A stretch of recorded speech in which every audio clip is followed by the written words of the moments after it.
What would you do if the people closest to you only loved a version of you that wasn't real? If stories like this pull you in, make sure you're subscribed, because this one only gets deeper. I didn't realize that was my life until the night everything cracked. It happened at my mother's birthday dinner. Nothing dramatic at first, just a long table, soft lighting, familiar faces, and the same quiet assumptions that had followed me for years. I sat at the far end, listening as my younger brother, Marcus, casually turned me into a punchline. He didn't mean to be cruel. He never does. Nadia's basically married to her job at this point, he said with a half smile, topping off someone else's glass. The table laughed, and like always, I laughed too, because it was easier. Because I had been laughing at that same version of myself for nearly a decade. But that night, something shifted. Not loudly, not suddenly. Just a quiet fracture beneath the surface, like ice thinning before it breaks. I set my glass down. I've actually been married for almost 9 years, I said calmly. His name is Owen. Silence, real silence. The kind that doesn't belong at dinner tables. My mother's hand froze mid-motion. Marcus leaned forward, confusion flickering across his face, like reality had just handed him the wrong script. And in that moment, I realized something unsettling. They didn't know me. Not really. If you're enjoying this story so far, pause for a second, because it only gets more intense from here. Make sure you're following so you don't miss what happens next. To understand that moment, you have to understand my family. They aren't bad people. That's important. My father spent nearly 3 decades as a civil engineer. My mother ran operations at a pediatric clinic. They are practical, structured, people who trust what can be measured, explained, and neatly categorized. And then there was Marcus. He followed the blueprint perfectly. Marriage at 26, a house in the suburbs, a child within 2 years. His life became the standard, the ruler by which everything else was measured. And me, I never fit that scale. I worked in medical informatics, building systems that allowed hospitals to share critical patient data.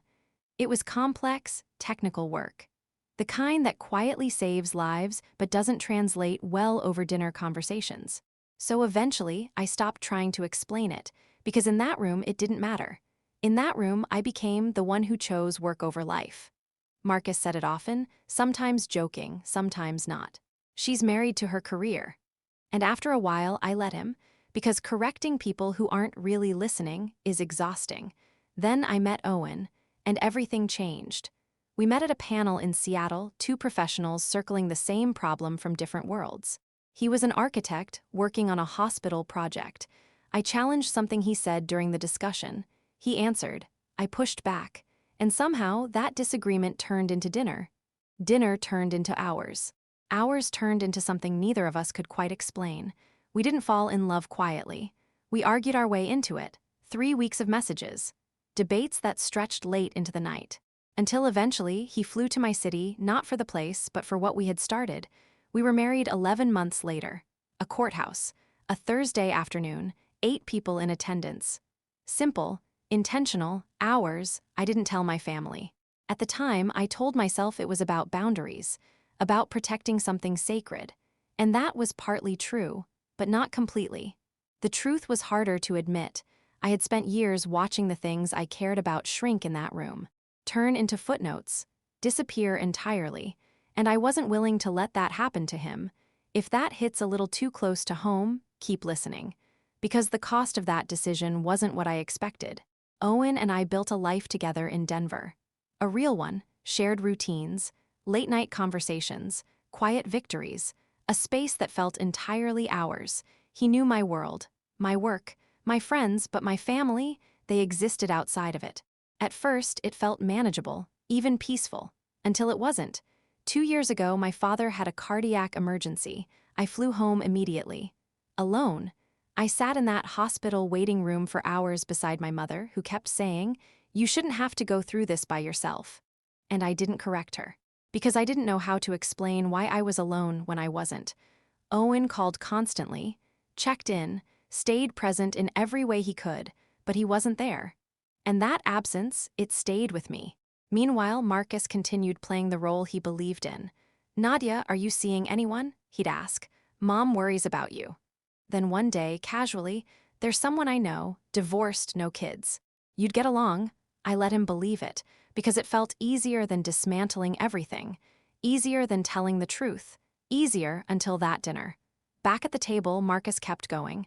"You're going to be 41, he said lightly. "Still living alone, doesn't that bother you?" There it was, the final version of me, neatly packaged, completely wrong. I put my fork down. "I'm not alone," I said, and then I told them. And what happened next changed everything. Subscribe so you don't miss how this unfolds. And that's where everything changed. The silence didn't just linger, it settled, heavy and immovable, like something had been placed in the center of the table and no one knew how to touch it. My mother stepped in from the kitchen, carrying a dish, unaware of what she had walked into. She set it down, then looked up and felt it immediately. "What is it?" she asked. No one answered, so I did something I had never done before in that room. I showed them. I slid my phone across the table. A photo of Owen and me standing on a rooftop in Portland, the city glowing behind us in late afternoon light. Another, him beside me at a recognition event, both of us laughing mid-conversation. And then the one that mattered most, a courthouse lobby in Albuquerque. Him in a gray suit he had bought just for that day. Me holding a small, unexpected bouquet. Proof, not just of him, but of a life they had never been invited into. Marcus picked up the phone. I watched his face carefully, because for the first time there was no script for him to follow. First came disbelief. Then calculation, the quick mental reshuffling of everything he thought he knew, and finally resistance. "Why?" he asked, one word, but it carried everything underneath it. "Why wouldn't you tell us?" I had imagined this moment more times than I could count, rehearsed different versions of the answer, softer ones, simpler ones, but in the end, only the truth felt stable enough to stand on. "Do you know what I worked on last quarter?" I asked. He blinked, caught off guard. "What?"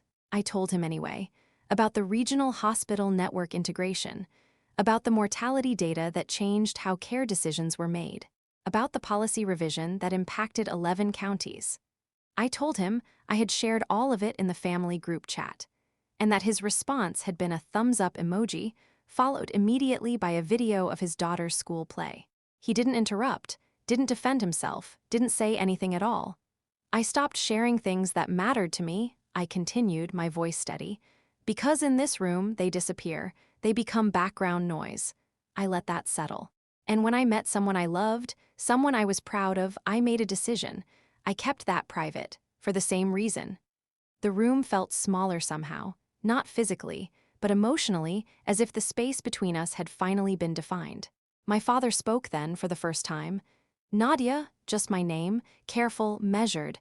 "I'm not angry," I said before he could go further. "I mean that."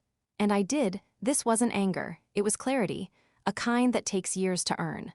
"Owen is expecting a call," I added, reaching for my coat. "I'd rather not be late." Marcus finally found his voice again, but it came out sharper than before. "That's not fair," he said. "You can't expect us to know things you never told us." I paused, looked at him, and for the first time in years, I didn't try to soften anything. "You're right," I said. "You didn't know. Because I chose not to tell you." I let that sit for just a second. "And I chose not to tell you because of what happens in this room to the things I bring into it." His expression shifted, but I didn't stay long enough to see what it became. Because for once, I wasn't waiting for a reaction. I walked out. Through the kitchen. Past the refrigerator covered in photos, Marcus, his wife, their daughter. A timeline of a life that had always made sense to everyone. And then out the back door. Into the cold November air. It didn't ask anything of me, didn't misunderstand me, it just received me. The aftermath wasn't immediate. It never is. 4 days later, my mother called, no small talk. No easing into it. "Can I meet him?" she asked, just that, direct, uncomplicated. I said yes. Owen didn't hesitate either. 9 years, he said with a quiet smile when I told him. "I've been patient." He had. More than I had ever fully acknowledged. My parents came to Denver in the spring. I watched them meet him, the collision of two separate worlds I had spent nearly a decade keeping apart. And something unexpected happened. My father, within 30 minutes, was asking Owen detailed questions about sustainable design. Technical ones, specific ones. He had done research. That undid me more than anything else. Not the questions themselves, but the effort behind them. the willingness to understand. My mother pulled me aside later that evening, her voice low and steady. "I'm sorry," she said. "We made it necessary for you to keep him from us." There it was, not a defense, not an excuse, recognition, and that was what I had been waiting for. Marcus took longer. We spoke twice.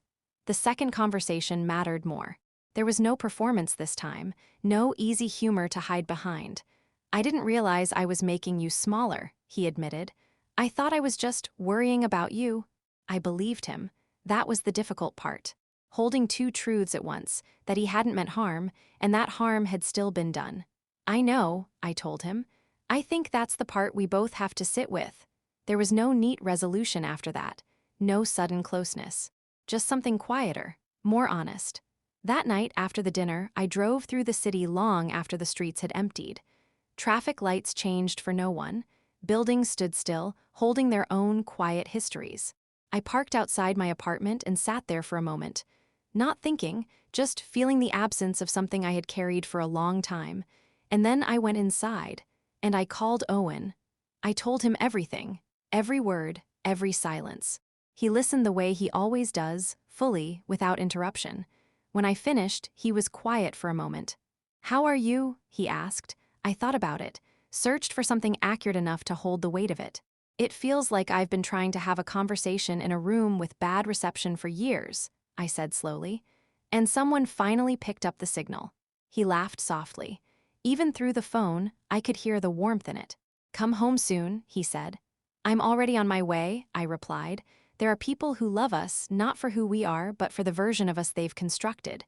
It isn't always cruelty. Sometimes it's comfort. Sometimes it's fear. Sometimes it's just a lack of curiosity. For a long time, I believed silence was the price of keeping the peace. What I didn't understand was that silence has a cost too. It builds slowly, quietly, until one day it becomes impossible to carry. And when that moment comes, you don't raise your voice. You don't fight. You simply tell the truth and let it change everything. Subscribe for more stories like this, because not everything important is said out loud until it is.